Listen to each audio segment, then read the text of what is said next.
20% of veterans who served in Operation Iraqi Freedom and the Gulf War have been diagnosed with PTSD. But it doesn't just affect them. Tonight in a News 10 special report, Libby Dowsett shows us how family members are stepping in when the battle gets tough on the home front. We know our veterans need our support when they come home, but we often forget about the hidden victims of PTSD, the veterans' caregivers, and they're not always a spouse. Children are also in this fight, often right alongside their parent, and they tend to see a lot of the battle. It's easier for me to relax also out here.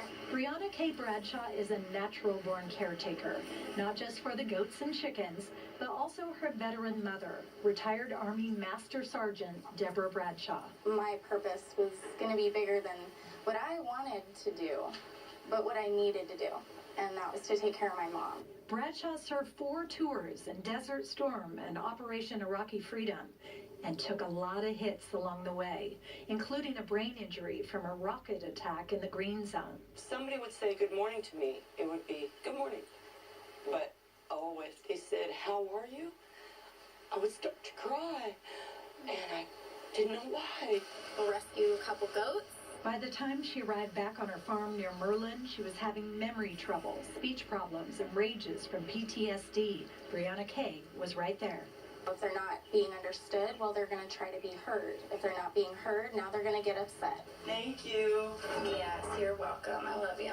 Love you too, babe. From breakfast to dinner, Briannakay is here, taking care of her veteran. Not much time for anything else. I was going to go to college and, you know, do the classic come home every summer and see my mom, and that changes. And you better be prepared to accept that life isn't going to be everything you picture.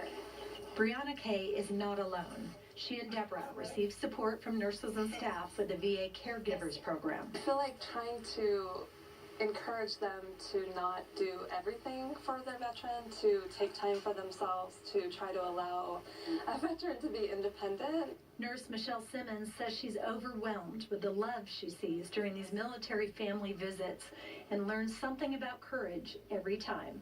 You have to be prepared to sacrifice. The roles reverse. She's my girl. She kept me involved. I could never make it up to her. Debra is doing a lot better 5 years in, but she still needs a lot of support from those around her. Funny thing, when Brianna was in 3rd grade, her teacher asked her if she was going to follow in her family's footsteps and join the military. She told her teacher no, that someone has to be here with hugs and kisses when they come back. With your connection to our veterans, Libby Dowsett, News 10. Family You Met Tonight receives help from both the Veterans Affairs Administration and the Wounded Warriors Project. For more on how you can help these organizations assist our military families, we've put some links on our website at ktvl.com. Just click on this story.